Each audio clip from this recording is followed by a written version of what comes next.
In Revelation chapter 6, verse 3 and 4, we're going to see something very interesting. Of course, Jesus Christ is the one who strips the seals open from the book of Revelation. I'm going to skip the first seal today, but I'm going directly to the second seal.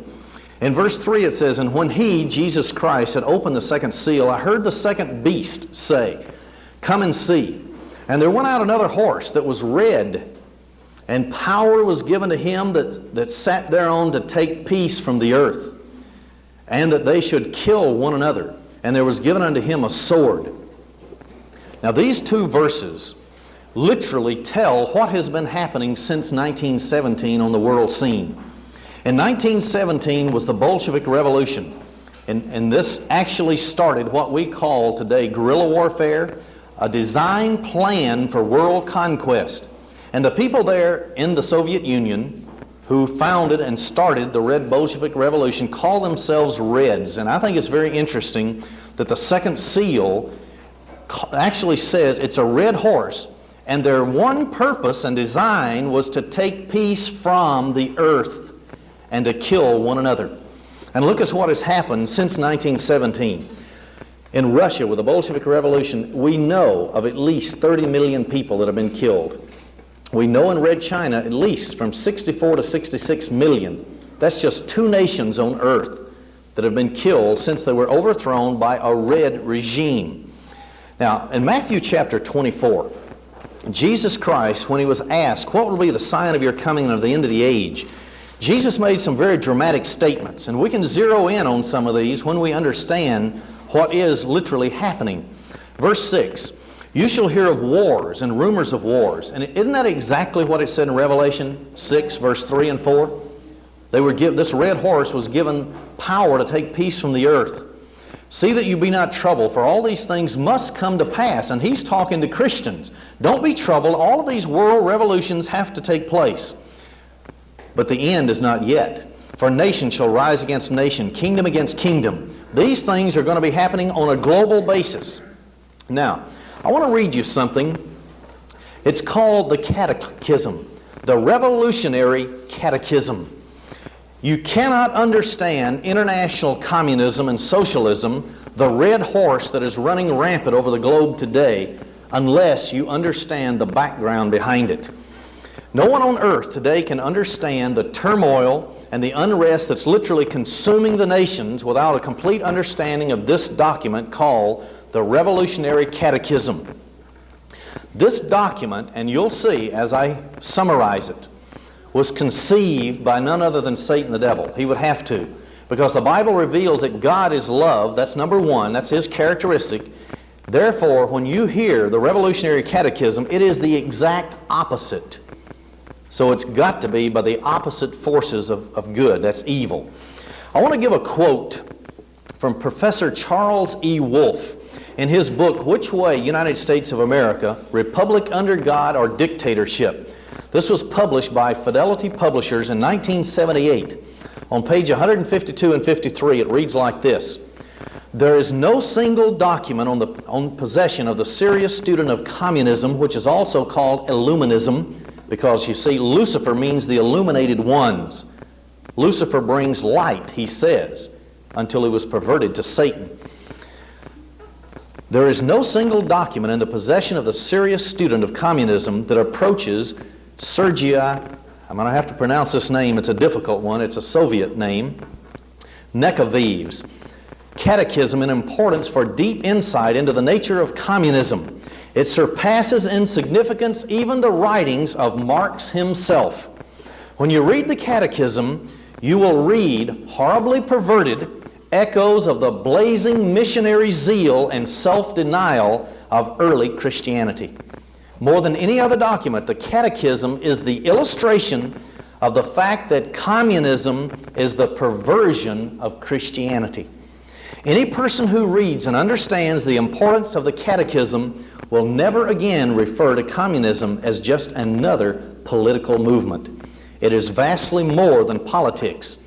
Nothing can possibly be more useful than that everyone who seeks to combat communism become fully acquainted with the Revolutionary Catechism. It's the reason why there can be no compromise with communism. no negotiations, no appeasement. This is the true measure of your enemy. Last paragraph. People who have wondered at the astounding power of communism need to do so no longer. The secret is out. It begins with a transformation of the spiritual destitute individual. Now, listen to this. What does the Bible say about the Antichrist system and the person who has the spirit of Antichrist? It's that person who denies that Jesus has come in the flesh as the Savior.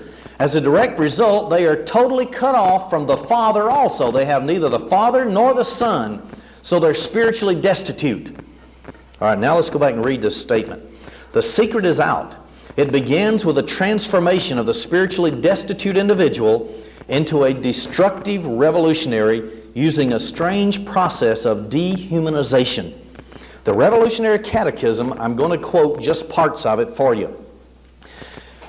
There's 26 parts to it. The first part, summarized, says that a person who is going to be a part of this world revolutionary movement must have one single thought and one single passion, and that is revolution, the total destruction of every government and religious system on the face of the earth to prepare for a new world order.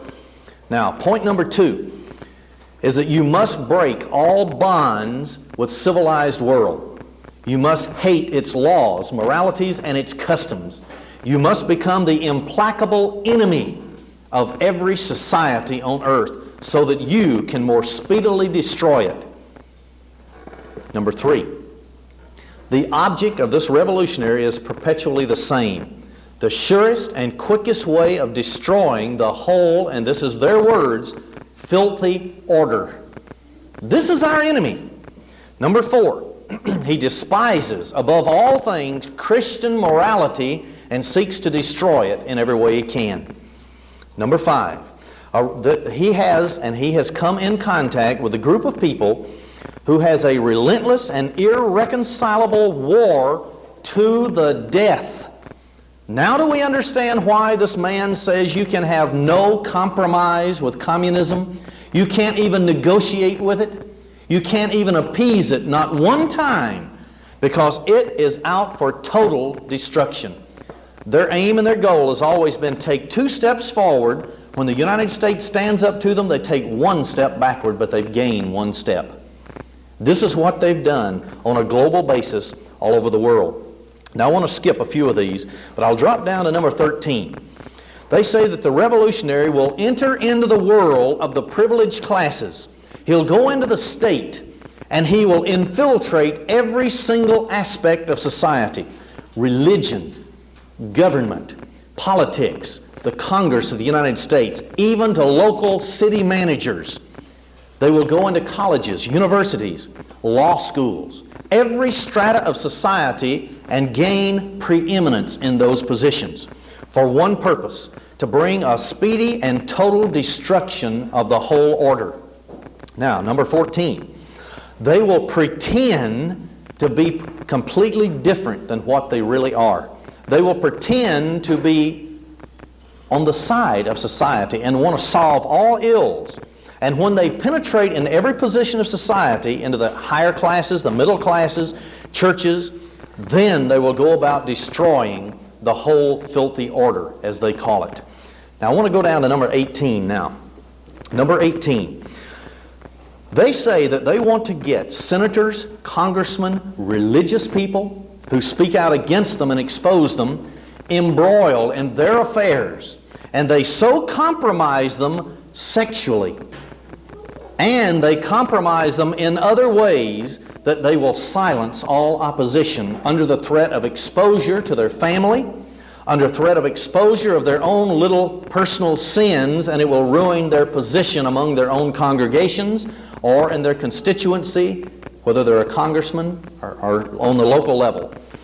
And they will use their influence, now that they've gained total subjugation, or using them as slaves to help overthrow the society. Now can you understand why congressmen will spend millions of dollars to be elected for a $69,000 a year job? And they are under total control, and no one ever speaks out against what's going on in the country. Well, number 19, They go on and show that they will, anytime someone speaks out against them, whether it's a church organization, and the reason I'm mentioning this is because this is important to us, is that they will infiltrate and pretend to be a Christian and infiltrate into that organization. They will pry out the little secrets of the person who's doing the speaking and speaking out until they get enough on him where they can silence him, and he comes completely under their power. Now can you understand why many ministers who know the truth of what's going on never say anything? Look at who programs their radio programs or their television programs. And you can see certain names in the background that are members of the Council on Foreign Relations, Trilateral Commission, the Bilderberger groups.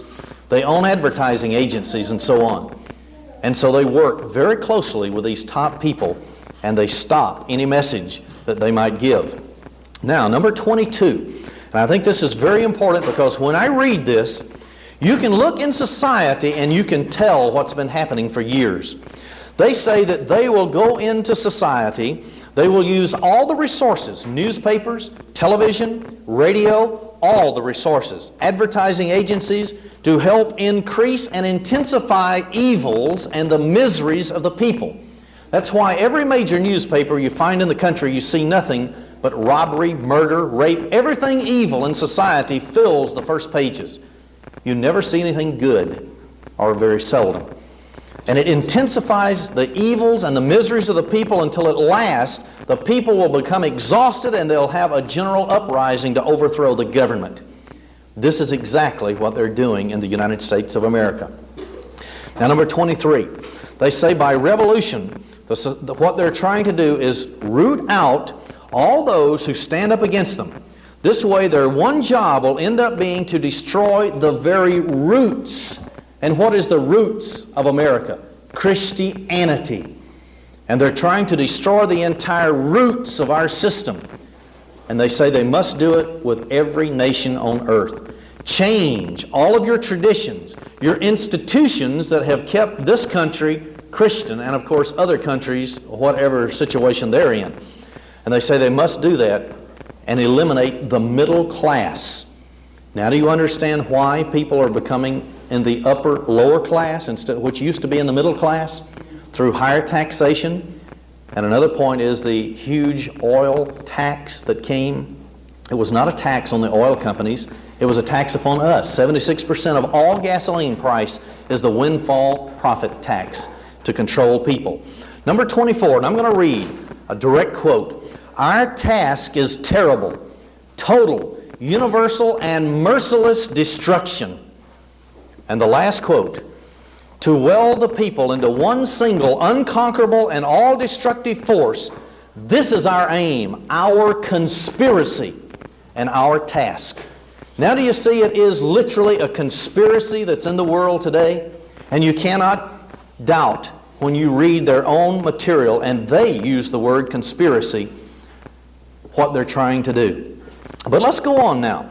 Let's see literally how the red machine is going all over the world. Where does it get its power? We know Satan is behind it, and those who have sold themselves into Satan's hand. But let's go with a few facts and figures now. And let's take a look on the world scene and see where the red machine gets its power. All right, now think for a minute. I've just read the Catechism. Their one goal in life is destroy the United States of America, infiltrate every strata of society, and bring us down from within. Now, if the Soviet Union militarily were to attack the United States and Western allies in Europe, question, would we continue to aid the Soviet Union in building the second, or it will be the largest oil pipeline in the world from Siberia running all the way into Western Europe? Would we continue to help build truck plants inside Russia, Yugoslavia, and so on? Would we ship grain to feed the Red Army that was fighting us militarily?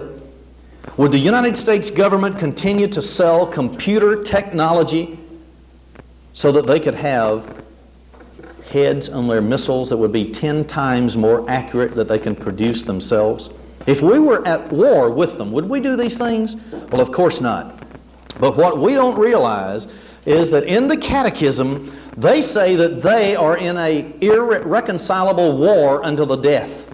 It doesn't have to be a hot war. It can be a war of infiltration, guerrilla warfare, and bring us down from within. So everywhere in the United States, even though bombs are not dropping on our cities, they are at war with us. So anytime someone stands up and says, let's sell grain to the Soviet Union, our Constitution of the United States says that a traitor is someone who aids and abets the enemy. In any way, it doesn't matter. When you aid and abet the enemy, you're a traitor to the Constitution of the United States.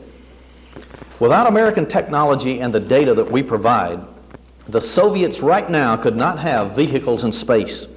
They could not have super sophisticated missiles that are targeted at our cities in the United States. They wouldn't have submarines going along every 4 to 6 hours on the east and west coast of the United States with sophisticated multiple warheads, missiles aimed at our major cities and our factories which produce our military equipment. On April 13, 1982, Senator William Armstrong delivered a very hard-hitting message to the Senate of the United States. Of course, you didn't read about it in the newspaper because the newspapers are controlled by those who are for this world conspiracy. Now, according to Senator Armstrong, he said that in the last 10 years, the United States and other Western nations have sold the Soviet Union and all of its satellites over $50 billion worth of sophisticated technical equipment that the communists could not produce themselves. How is this red horse going out and conquering? It is being supplied by the West. This equipment has been used to produce nuclear missiles, tanks, armored cars, spy satellites that cross the United States daily, and air defense radars. They couldn't produce this by themselves. In addition to this, the Soviets have been able to purchase entire factories designed and built by Western engineers and financed in large part by multinational corporations, banking industries in America and in Europe. And most of the production of all of these factories is devoted to the manufacture of military transport, not agriculture to feed their people. They build ammunition, and it's designed for one thing, to build up the red war machine to conquer and take peace from the earth. Now let's go just a little further. Think for a minute. A huge portion of our debt every year, and it's really staggering when you break it down into dollars and cents, because our minds cannot comprehend $1 million, $1 billion, much less 50, 60, 70 billion dollars. But every year we have at least a $200 billion deficit that we have in the last few years. All of this money goes because we have to continue to produce technology, modern equipment, in order to offset the buildup of the red machine. Our taxes would be nil, practically, if it weren't for our own people and the Western world of Christianity now. Think about that. Or those who have infiltrated into our system, financing, giving credit to, giving advanced technology and outright military hardware that the United States has provided to them. We wouldn't be taxed as heavily to continue to build even more ultra-modern equipment. The United States has helped, at the expense of the American taxpayer, to build the international communist empire into the military machinery that it is today. And now stop and think about it. The free world and its survival is now the number one problem in the world. And who created it? We did. Not us as individuals, but certain people who have infiltrated into our system to use the wealth and the governmental positions to supply what was needed for this red war machine.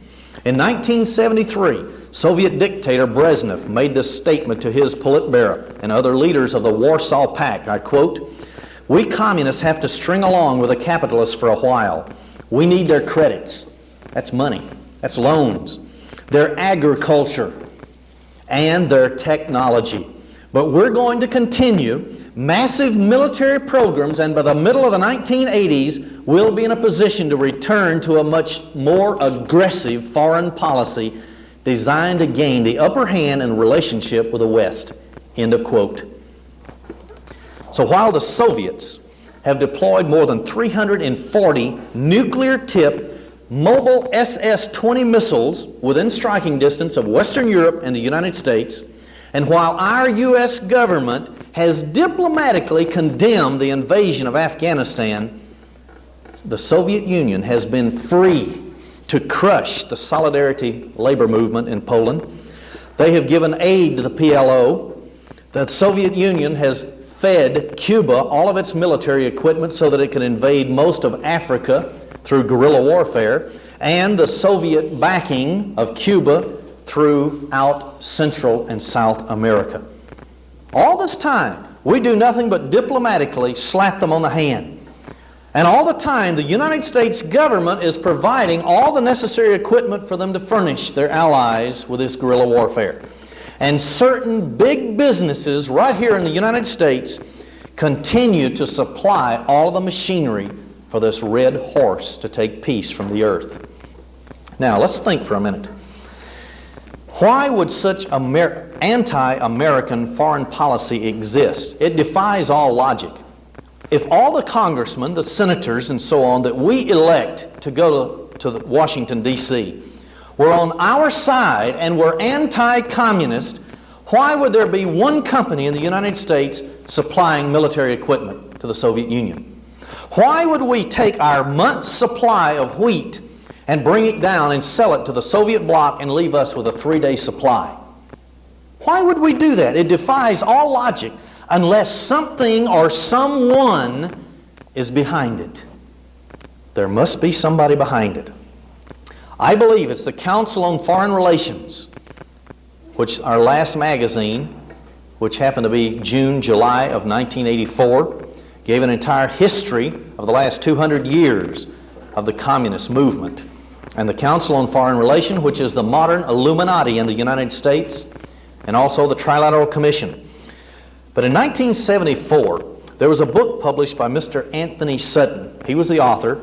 It was called Wall Street and the Bolshevik Revolution. And he made a very interesting observance. I quote, "One barrier to mature understanding of recent history is the notion that all capitalists, that's all people who believe in the free enterprise system, are the bitter and unswerving enemies of all Marxists and socialists." That's not true. We've always thought anybody who wanted to have a free enterprise system so you could earn money would naturally be an enemy of the socialist. Oh no. What if these people want to control the whole world, so they're financing the other guys to do their dirty work for them? Then it begins to make sense. This enormous error originated with Karl Marx and was undoubtedly useful to his purposes. So he's already written and tried to divide our thinking that any rich person could ever want socialism and communism to take over the world, to deceive us. There has been a continuing, albeit concealed, alliance between international political capitalists and international revolutionary socialists to their mutual benefit. Now, on January 16th, 1967, the New York Times reported this, and I quote, "An alliance of family fortunes linking Wall Street and the Midwest," that's in Ohio and other industrially powerful states, they're linking them, is going to try to build economic bridges between the free world and communist Europe. Now think about that for a minute. Because here is the free world and communist Europe and people in the United States going to build these bridges. Okay, let's continue the quote. "The International Basic Economy Corporation, controlled by the Rockefeller brothers, and Tower International Incorporated, headed by Cyrus S. Eaton Jr., Cleveland financier, plan to cooperate in promoting trade between the Iron Curtain countries, including the Soviet Union." So here is a network of people, high, very wealthy people in finance and industry in this United States. Every one of them are members of the Council on Foreign Relations, and they're the ones who are promoting the trade between the Soviet bloc and the United States. These people have been called by 3 different terms. You might have heard them. Number 1, the Eastern Liberal Establishment. That's the one Jimmy Carter said that he would root out. And immediately he filled all cabinet positions with the same people he said he would root out. that it's also been called the invisible government. It's also been called America's unelected rulers, because they somehow put their own agents as backup men and advisors to the presidents and see to it that their policies are carried out. Now, for several decades, members of the Council on Foreign Relations have held key policy-making positions in the United States government. It doesn't matter, regardless of which political party is in office. They put their own men, because you see, the Council on Foreign Relations, the Trilateral Commission, they can belong to either the Democratic or the Republican Party, but they're carrying out the same socialist programs. The head of the chairman of the board of both of these organizations is David Rockefeller, who also heads up Chase Manhattan Bank. Now, I think that's very interesting that he heads up Chase Manhattan Bank, because Chase Manhattan Bank has been the one bank in the Western world that has for all time, since 1917, had an office in the Soviet Union in downtown Moscow. Also, the very first bank after normalization of relations with Communist China began, the first man to go there was David Rockefeller to represent and open up a branch bank in Peking, China, the Chase Manhattan Bank. Well, there are certain companies that have been dealing commercially with the Soviet Union. And you see, these people who are the ultra elite in the United States, they have a theory. They're trying to web together interdependence of all nations on the face of the earth through economics. This is what they're trying to do. They believe, and this is their theory, that the Soviet Union must be built up to the same standard as the United States. While they're building them up, they will lower our standard till we're equal. And because we have furnished them with technology to promote them and build them up, then it will be comfortable to merge us into a one-world government, of course, with these elite and the rich of the earth as the rulers of this government. It's called the New World Order. The New World Order. Mr. Stephen V. Cole, writing in the October 1982 issue of the American Opinion magazine, made the following quote: "During the peak years of the Carter administration, some 60 United States companies had science and technology transfer contracts with the USSR. Among them were Bechtel, then run by President Reagan's present Secretary of State George Shultz, and Reagan's Secretary of Defense Caspar Weinberger." Now, it's very interesting to realize that both of these men are members of the Council on Foreign Relations, and they meet with Mr. David Rockefeller often. Anthony Sutton puts out a newsletter. He's the one that wrote the book about Wall Street and the Bolshevik connection anyway. He puts out the Phoenix Letter, and he has his own inside sources in the government of the United States who are loyal to this country. Because you see, any company that trades with the Soviet Union, they are considered, they considered a security risk if the public knows who they are. So they they classify the information.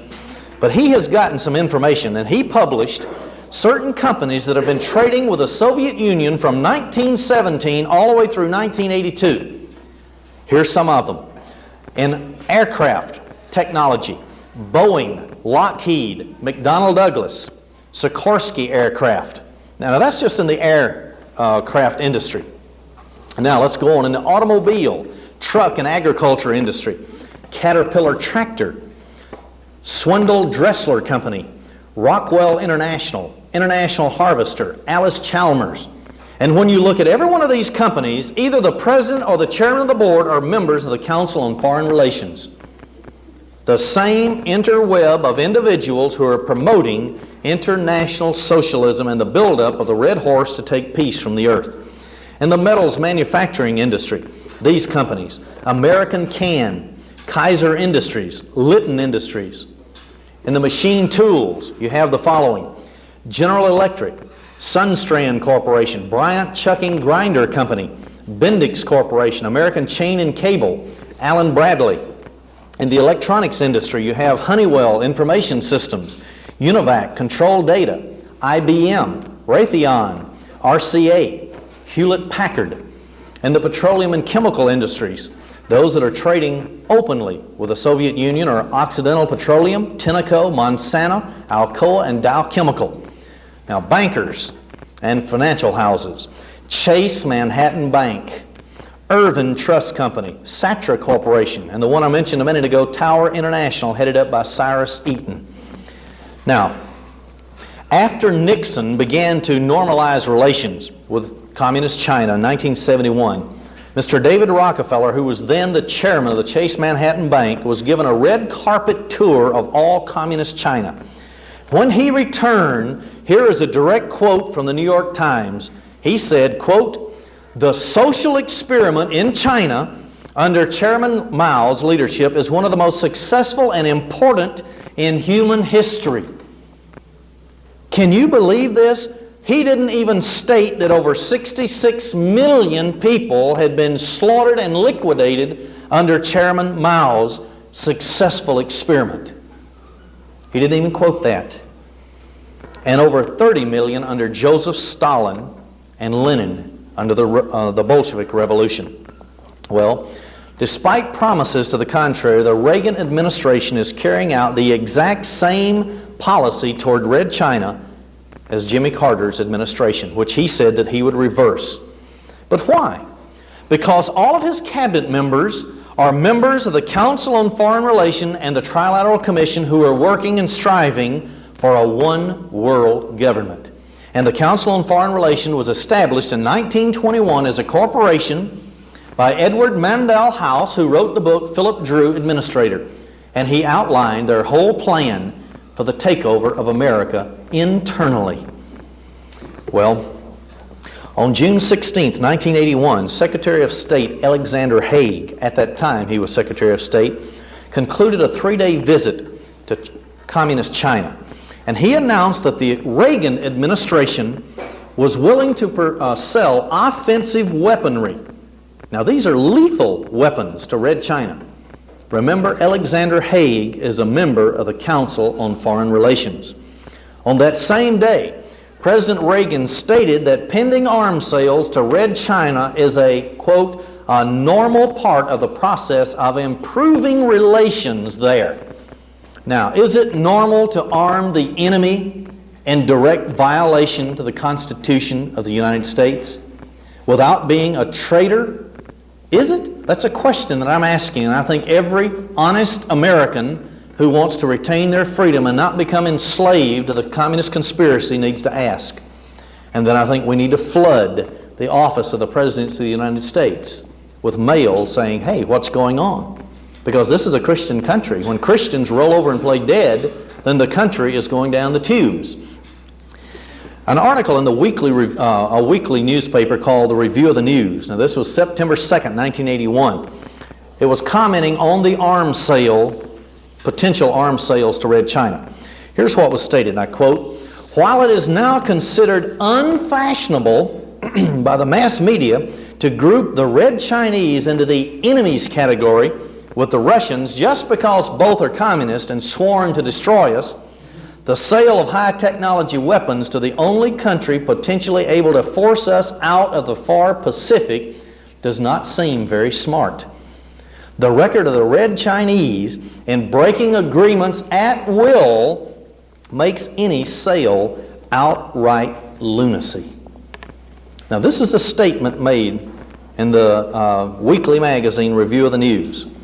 Outright lunacy to sell something to someone who is a hand-in-glove partner with Russia, who's already said they're going to destroy us. And yet it's normalizing relations to provide them with the materials to sink us with. Now, John F. McManus is a syndicated columnist, and he wrote an article dated February 4th, 1982, and he was discussing the same red arms sales to China. And he revealed that among those particular weapons that were going to be shipped to China were the improved Hawk ground-to-air missiles, improved Tau anti-tank missiles, armored personnel carriers and radar, not to mention the advanced technical expertise that our own government was going to supply them. Our own United States citizens go there and teach them how to use them eventually against us. The arms that the United States are shipping to Red China are supposedly sold to them under the misconception and misinformation that they're going to only be used against the Soviet Union, in case they have a border conflict. But now listen to what Mr. McManus said in the same article, and I think this is very good. What kind of aircraft does Red China have? Does anybody know? Soviet MiG-19s and Soviet MiG-21 fighters.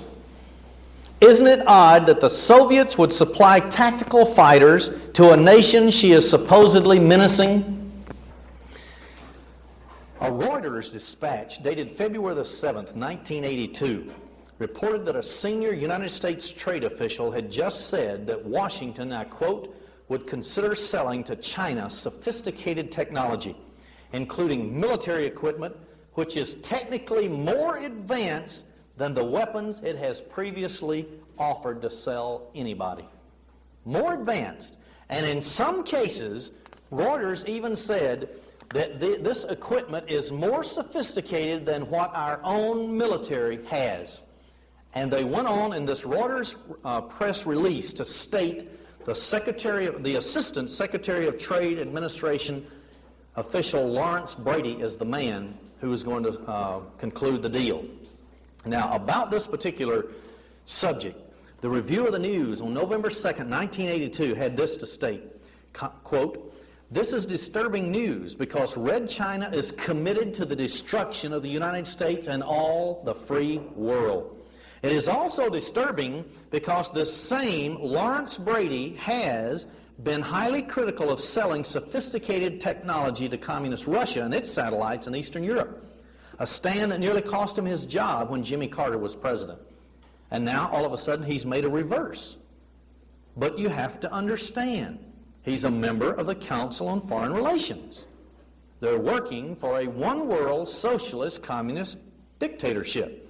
Now, Communist Chinese leader Chow En-lai, here's what he said, quote, "If anything unusual happens, the Soviet Union and Red China will stand shoulder to shoulder."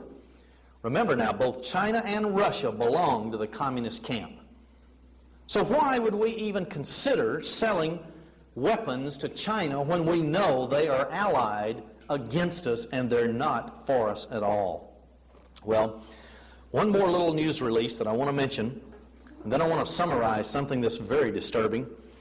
A UPI release reported on May 22nd, 1983, that the United States Secretary of Commerce Malcolm Baldrige was in Peking, this is Communist China, leading a more than 30-member American delegation in the very first session of a China-U.S. Joint Commission on Trade and Commerce. Here's what they said, quote, "The talks are expected to focus on the transfer of American high technology to China." No wonder the red horse of Revelation 6, verse 3 and 4 has already been running the world over from Soviet Union. And now they're going to give high technology to the Chinese so that they also can take the entire Far East. Now, there is something that is happening which you and I probably have not seen because it's not reported in the socialist media of the United States. The United States has given contracts to certain companies here to literally build a pipeline from Siberia all the way across Russia, Soviet satellites into Western Europe to supply oil to Western Europe. Now, what's going to happen when this pipeline starts flowing oil? The Western European nations, which are free, called the common market, number one, are going to be dependent upon the Soviet Union for oil supplies. Now, what happens when the Soviet Union decides you're not going along to the policy in Western Europe that we want you to have? They're going to cut their oil supplies. Western Europe is going to become immobilized, and they're going to fall into the Soviet orbit once again, just like other nations. This is exactly what happened. See, a pipeline from Siberia into Hungary, Albania, Czechoslovakia, and they cut the supplies, and that's what helped to overthrow each of those governments. So they're getting it set up so that Europe will now fall into the Soviet communist dictatorship through this pipeline. Also, this pipeline is being built by slave labor. There's 1,100 slave labor camps in Siberia right now working on it. And anyone who disagrees with the government goes there. And the people there, and this has already been brought up before the World Court in The Hague, and a senator from the United States, Senator Armstrong, sat on the committee that condemned the Soviet Union. The slaves in those labor camps wear clothing at 30 degrees below zero, no heavier than what we have on right now. They're fed 2 pieces of bread and water a day. This is the Soviet Union. This is the type of world dictatorship that they're planning for us. And believe me, they already have 10 concentration camps in the United States of America right now, next to military bases. And this has been published in Spotlight newspaper out of Washington, D.C., all 10 locations. Who do you think they're going to put in these locations? Those individual Christians who won't go along with the policies that they have. They're the ones who are going to go into it.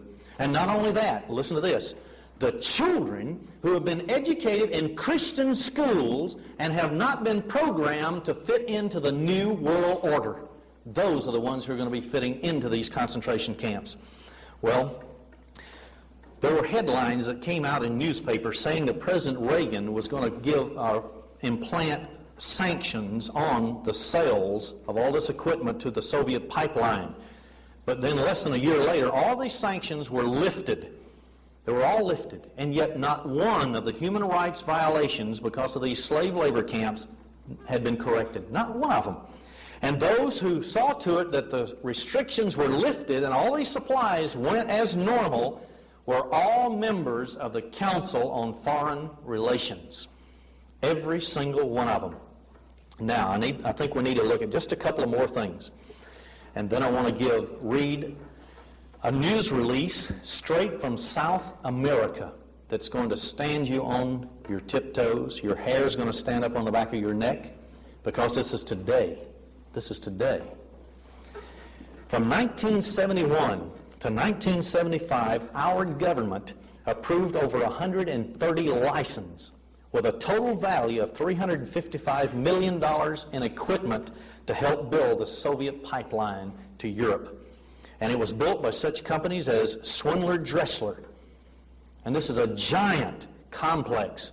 They also, the same company, built a manufacturing plant in the Soviet Union that produces trucks. 250,000 10-ton triple-axle trucks a year. That's more than any company in the United States can produce. The Soviets could not maintain a blitzkrieg across Europe without a massive transportation field. They have to have a way to manufacture all of their equipment in order to sustain their supplies to their front lines. And the United States is the one that's supplying it. Now, also, in December of 1979, the very trucks and the armored personnel carriers that took and transported 105,000 Soviet troops into Afghanistan were built in this same plant.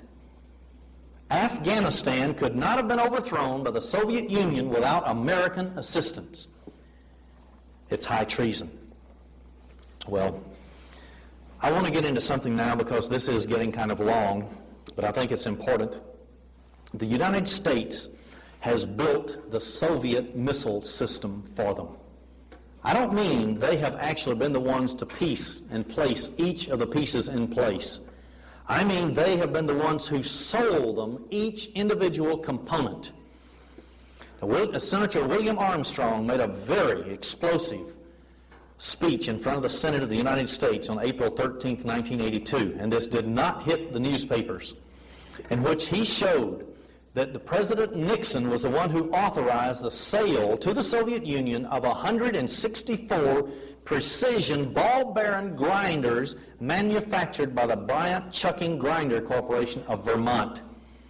These grinders are so accurate that they can literally precisely build to 1/25 millionth of an inch the ball bearings that are necessary to carry out the proper functioning of the intercontinental ballistic missiles.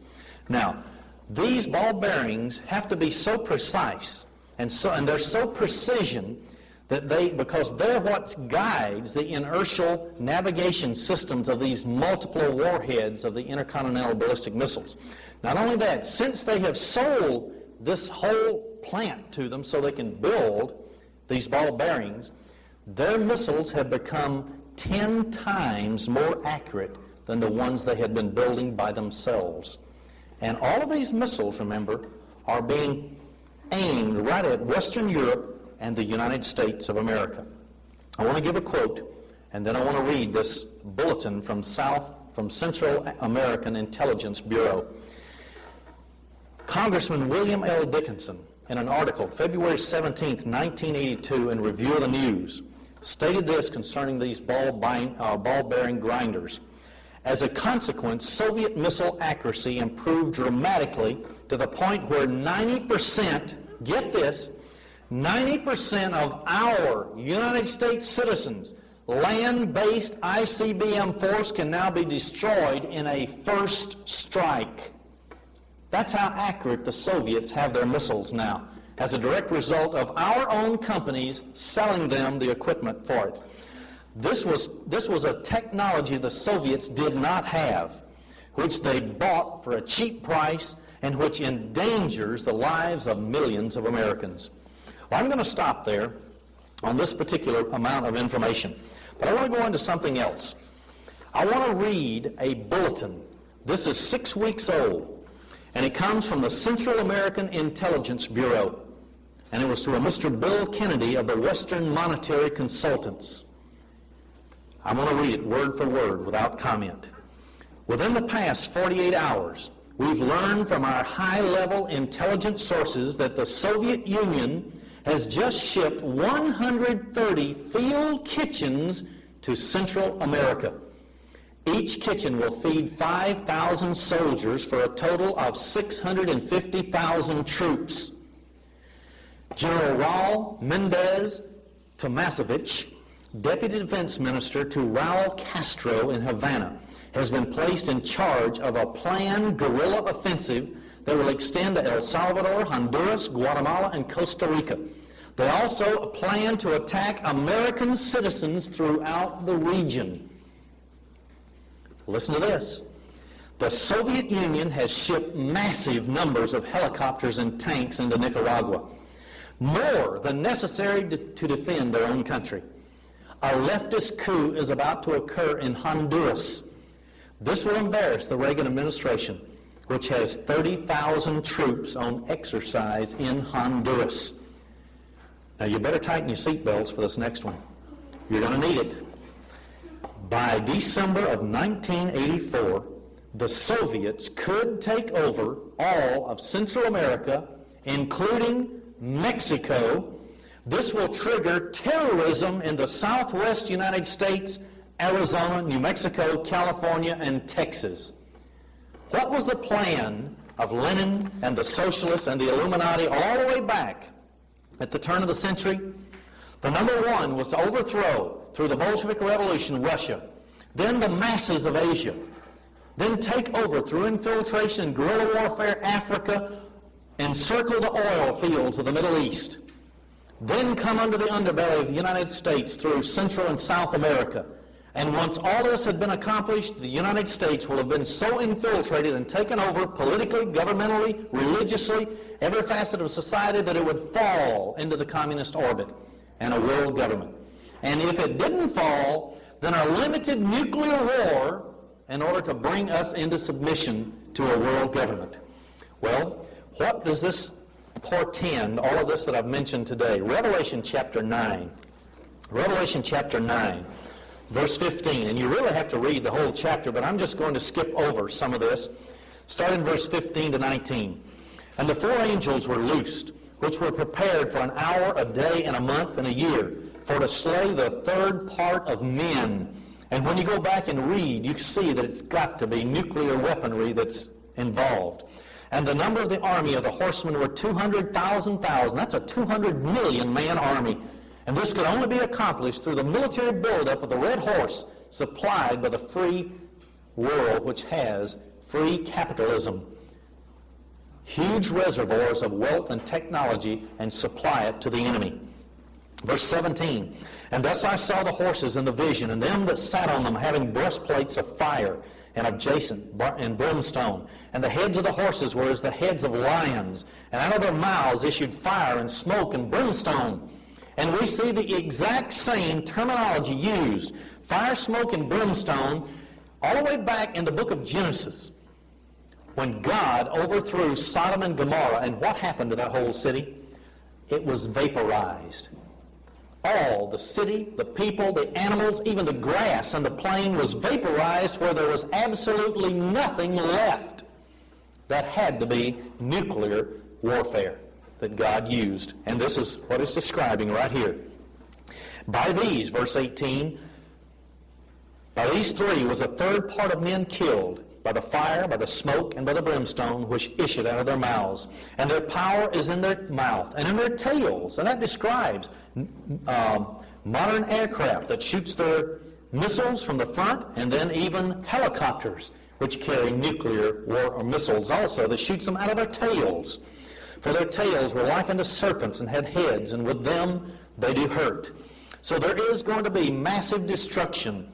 I believe, according to Ezekiel chapter 38 and 39, the entire chapter of Ezekiel, or book of Ezekiel, over 70 times in the first 37 chapters, talks to the modern day house of Israel, who were descendants of the 10 lost tribes of Israel and don't even know it. And it says that Russia is going to come upon the mountains of Israel. And there's only one nation, the United States and the British Commonwealth, that fits the twin sons of Ephraim and Manasseh, the twin sons of Joseph. And they're going to attack the United States. Now, in Revelation chapter 13, as a direct result of this massive destruction of human life, a third of the population, and really, when you read the Global 2000 report put out by the Club of Rome, they say that half the world's population has to be reduced. Half of it. Now, let's go to Revelation 13. After this nuclear strike and a third of man is killed, in verses 7 and 8, this beast rises out of the sea of humanity and is going to create a world government. And it was given unto him to make war with the saints, because the Christians are not going to stand idly by and accept him as the Messiah. He's going to be a false Messiah, and he's going to overcome the saints. And power was given unto him over all kindreds, tongues, and nations. This is the exact phraseology. When Jesus returns, he's going to establish a world government over all nations, tongues, and languages. So this beast power, after this nuclear strike that kills a third of mankind, this government is going to rise. And they're going to create a world government to save mankind. This Messiah is going to rise. And all that dwell upon the earth will worship him, whose names are not written in the book of life. So the whole earth is going to be sucked into this false Messiah and worship him as Christ, except those of us who know there is a false Messiah coming first. But at the same period of time, when this beast government is rising out of the sea of humanity, something else is going to be happening. In Revelation chapter 11, starting in verse 3, this is Jesus Christ talking. He says, I will give power unto my 2 witnesses, and they'll prophesy 1,260 years, clothed, or days clothed in sackcloth. So if a day, this is going to be 3.5 years, the final 3.5 years of this beast power when he rules the earth. These are the 2 olive trees and the 2 candlesticks standing before the God of the earth. And if any man will hurt them, fire proceeds out of their mouth. God is going to give supernatural power to 2 people who are going to stand up to this beast system. And he's going to devour their enemies. He's going to divinely protect them so that they can be a witness against this beast system that it is not the kingdom of God. And if any man will hurt them, he must in this manner be killed. Because you see, The commandment is you shall do no murder. It's not that you shall not kill. It's no murder.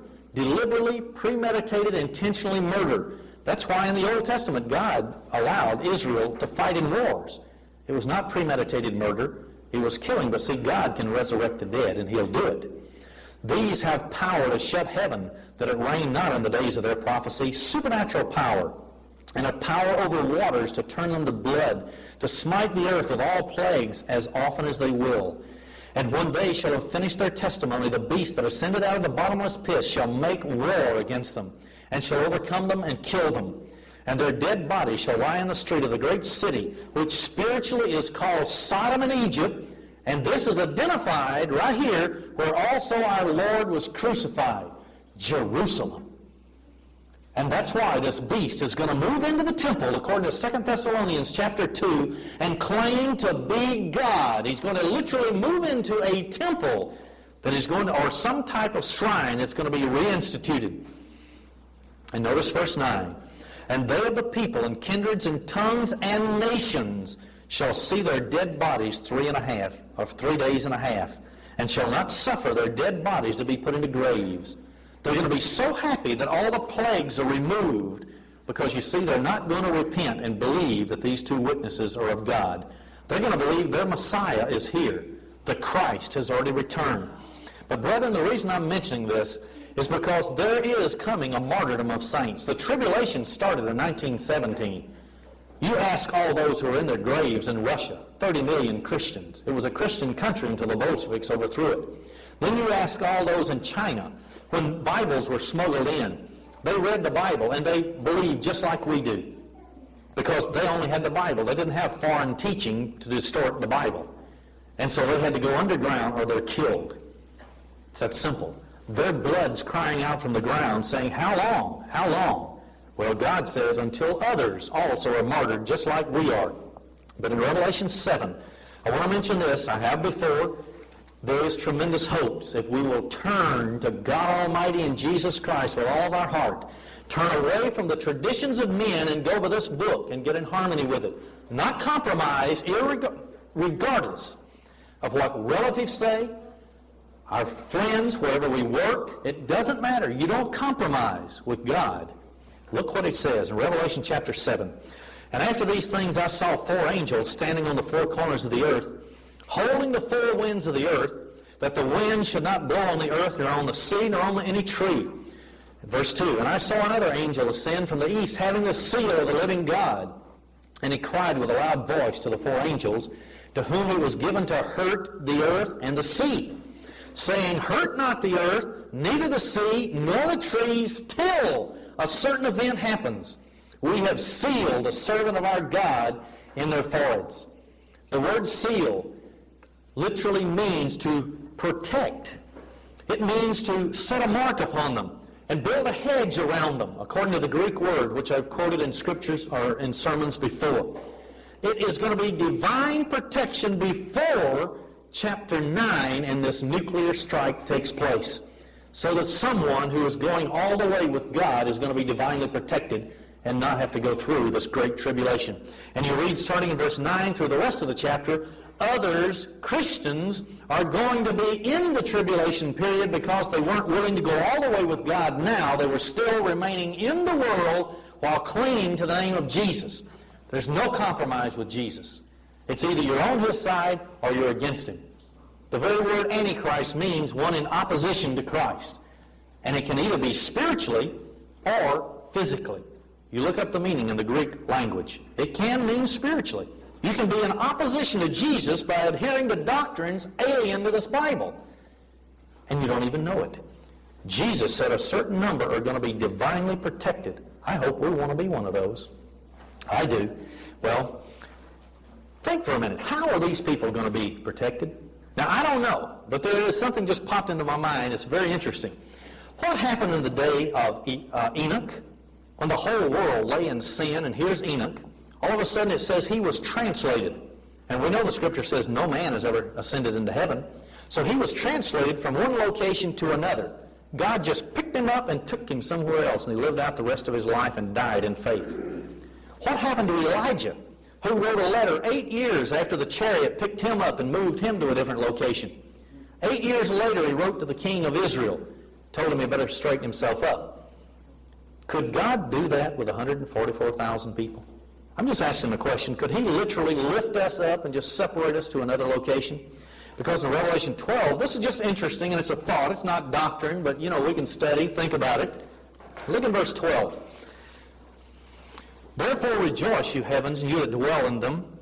Woe to the inhabitants of the earth and the sea, for the devil is come down unto you, having great wrath, because he knows he has but a short time.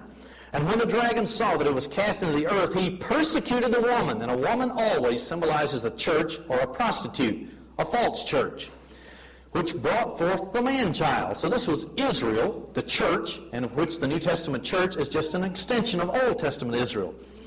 And to the woman were given 2 wings of a great eagle, that she might fly into the wilderness, into her place, where she is nourished, that's fed, for a time, times, and half a time, 3.5 years, from the face of the serpent. That's divine protection. And the serpent cast out of her mouth water as a flood after the woman. So they're going to send the armies after them, that he might cause her to be carried away with a flood. But the earth helped the woman. Divine protection. And the earth opened her mouth and swallowed up the flood that the dragon cast out of her mouth. But notice what happened. The dragon was wroth or angry with the woman, the church, because this particular group was divinely protected. God wouldn't allow anything to hurt them. And so Satan turned around with his armies and went to make war with the remnant of her seed, the rest of the church members, which keep the commandments of God and have the testimony of Jesus Christ. Brethren, there is coming divine protection. This is also prophesied in Isaiah 26. So you see, if I'm going to bring you bad news, I better bring some good news too, to offset. Otherwise, we would be so discouraged we'd want to give up and quit. But there is good things too. Isaiah 26, verse 20 to 21. Come, my people. This is Jesus Christ in prophecy talking to his people at the end of the age. Enter you into your chambers and shut your doors about you. Hide yourself, as it were, for a little moment. Why? Until the indignation be passed over. And what did we see in Revelation 9:15? This would happen for a short period of time, an hour, a day, and a year, or the exact phraseology I forget, but a short period of time.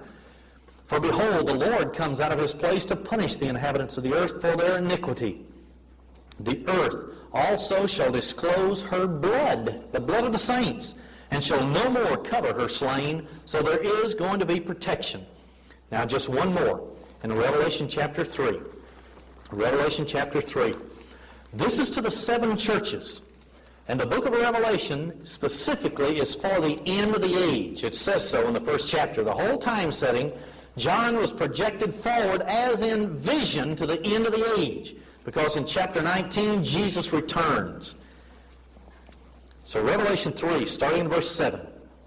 To the angel of the church in Philadelphia write, and this is the only church where this is mentioned. None of the other 6 churches has this mentioned to them. These things says he that is holy, he that is true, he that has the key of David, he that opens and no man shuts, and shuts and no man opens. So Jesus Christ has complete and total authority.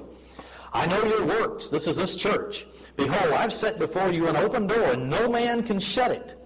For you have a little strength. So it's a small in number, and has kept my word, and has not denied my name. Behold, I'll make them of the synagogue of Satan, which say they're Jews and are not, but do lie. Behold, I'll make them come and worship before your feet, and to know that I've loved you. Do we understand the implications of this verse? Because what happened when John fell down at the angel's feet that was going to show him these revelations? He said, oh no, don't worship me. I'm a fellow servant as you are. I'm an angel. You only worship God. And yet it says right here that these people of the synagogue of Satan today are going to come and worship before the feet of this church. Have we ever really considered what it means, Son of God? If we are a son of God, Jesus was called Son of God, and who is he today? He's God. Does that mean our potential is to become God and be born into the very family of God and to help Him rule as John God, David God, Hubert God, Lucy God, Linda God, whatever name He gives us? We have physical children, and God says in Romans 1, you look at the physical and it tells what He's doing. We reproduce after our kind. God is reproducing after His kind. And so we are going to have those of the synagogue of Satan come and worship before our feet if we fit this category. Because you have kept the word of my patience, I also will keep you from the hour of temptation. And that means the great tribulation at the end of the age, which shall come upon all the world. There it is, a worldwide temptation to try them that dwell upon the earth. And then he goes on and says, look, I'm coming quickly. Hold that fast which you have. Why would he instruct that? That no man take your crown of rulership. It says it in verse 11. Him that overcomes will I make a pillar in the temple of my God. A pillar is a solid structure that holds up the entire rest of the structure. And he shall go out no more. And I will write upon him the name of my God and the name of the city of my God, New Jerusalem, which comes down out of heaven from my God. And I'll write upon him my new name. If we fit this category, we're going to be in the very headquarters, you might say, of the universe rule of God the Father, with the name of God written on our forehead, Jesus Christ written on it, and New Jerusalem. And it said, and go no more out. We're going to rule with God the Father in Jesus Christ. I think this is worth striving for. Obey God all the way. And when this time of tribulation comes, we won't have to worry because God is there and He's on our side. And He knows your heart. He knows your intent. If your heart and intent is right toward Him, He knows, see? And He is the one that judges. So let's be on His side.